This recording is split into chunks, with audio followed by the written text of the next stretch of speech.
नमस्कार विद्यार्थी मित्रांनो. नगर परिषद भरती संदर्भात अतिशय महत्त्वाची अशी अपडेट आहे. अगोदरच्याच व्हिडिओमध्ये आपण नगर परिषद भरतीची प्रवेश प्रक्रिया सुरू झालेली आहे याच्याबद्दल चर्चा केलेली होती.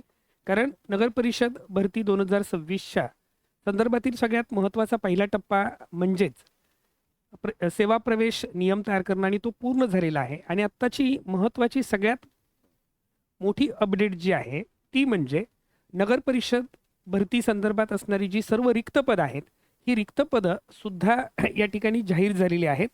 या ठिकाणी आपण पाहू शकतो की नगर परिषद भरतीमध्ये एकूण पदं जी आहेत ही 3138 पदं जी आहेत ही रिक्त आहेत. खूप मोठी भरती ही नगर परिषदेची होणार आहे.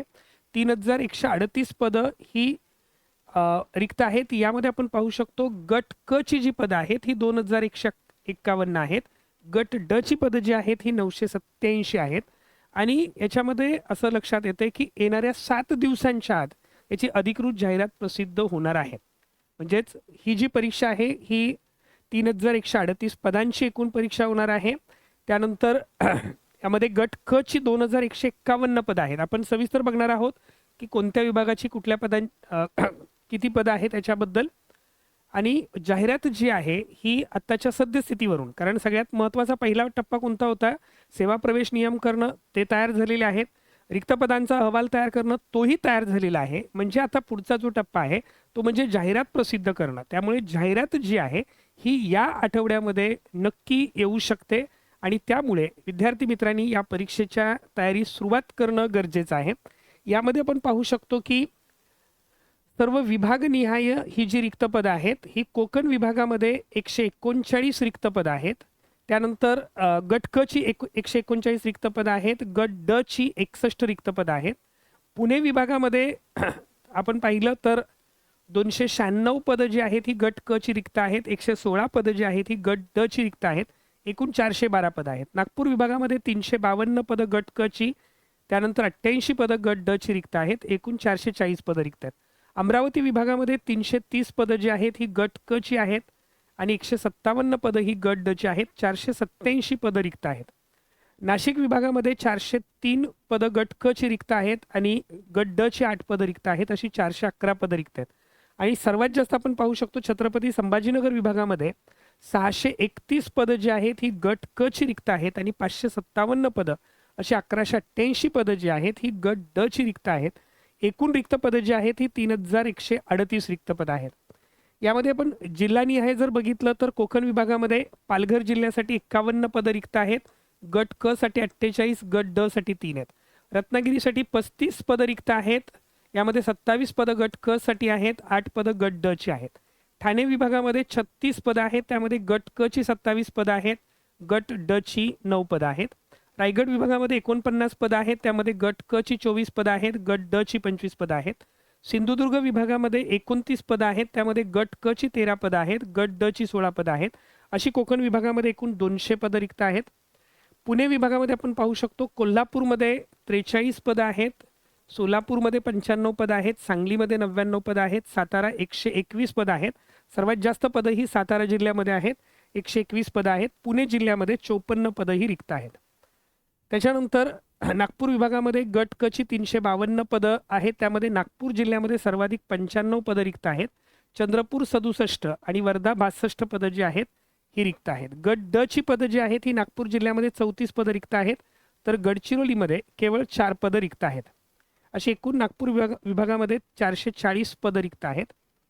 अमरावती विभागामध्ये सुद्धा खरं तर खूप जास्त पदं रिक्त आहेत. 149 पदं जी आहेत ही यवतमाळ जिल्ह्यामध्ये आहे सर्वाधिक. बुलढाण्यामध्ये 114, अमरावतीमध्ये 100, अकोला 75, वाशिम 49 अशी रिक्त पदांची संख्या आहे. नाशिक विभागामध्ये या ठिकाणी 403 पदं रिक्त आहेत. अहमदनगर 132 पदं आहेत, जळगाव 124 पदं आहेत, नाशिक 83 पदं आहेत, नंदुरबार 43 पदं आहेत आणि धुळे 29 पदं अशी 411 पदं रिक्त आहेत. छत्रपती संभाजीनगरमध्ये आपण पाहिलं तर उस्मानाबाद 449 पदं आहेत, नांदेड 223 पदं आहेत, बीड 157 पदं आहेत, औरंगाबाद 91 पदं आहेत आणि गट क ची 631, गट ड ची 557 पदं आहेत. त्यामुळे या ठिकाणी आपण पाहू शकतो सर्वात जास्त पदं जी आहेत ही औरंगाबाद विभागामध्ये 1188 पदं आहेत. त्यानंतर अमरावती विभागामध्ये 487 पदं रिक्त आहेत. नागपूर विभागामध्ये 440 पदं रिक्त आहेत. पुणे विभागामध्ये 412, नाशिक विभागामध्ये 411 आणि कोकण विभागामध्ये 200 पदं जी आहेत ही रिक्त आहेत. अशा पद्धतीने तुमच्या लक्षात येईल की हा जो रिक्त पदांचा अंतिम घोषवारा प्रसिद्ध झालेला आहे. त्यामुळे साहजिकच मार्चच्या पहिल्या आठवड्यामध्ये याची अधिकृत जाहिरात प्रसिद्ध होऊ शकते.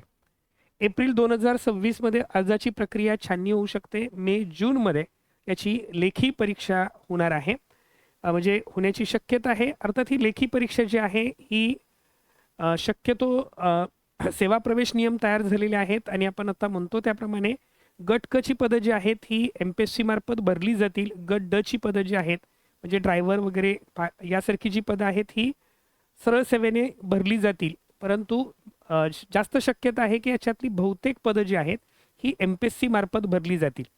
या परीक्षेचा अभ्यासक्रम काय असेल, त्याचबरोबर या परीक्षेची तयारी कशी करावयाची याच्या संदर्भातलं एक सविस्तर लेक्चर उद्या संध्याकाळी आपण उद्या रात्री 8 वाजता ओमकार अकॅडमीच्या टेलिग्राम चॅनलवर नगर परिषदेच्या परीक्षेची तयारी कशी करावयाची याच्या संदर्भातलं सविस्तर लेक्चर होईल. म्हणजे त्याचा अभ्यासक्रम संभाव्य काय असू शकतो, अभ्यासक्रमाची तयारी करण्याची स्ट्रॅटर्जी कशी असेल, पुढील साधारणपणे जर आपण विचारात घेतलं तर जून जुलै महिन्यामध्ये ही परीक्षा होऊ शकते. तर त्या परीक्षेपर्यंत आपल्याला तयारी कशी करता येईल हे सुद्धा आपण त्यामध्ये चर्चा करणार आहोत. सविस्तर आत्ताची सद्यस्थिती काय आहे, रिक्त पदं किती आहेत, त्याचबरोबर ती कोणत्या जिल्ह्याची आहेत याच्याबद्दल तर आपण माहिती घेतलीच. त्याचबरोबर तुम्हाला याच्याबद्दल अधिक माहिती हवी असेल तर याच्या अगोदर ओमकार अकॅडमीच्या यूट्यूब चॅनलवर एक व्हिडिओ आहे नगर परिषद भरती संदर्भात. त्याच्यामध्ये सुद्धा सविस्तर माहिती या भरती संदर्भात दिलेली आहे.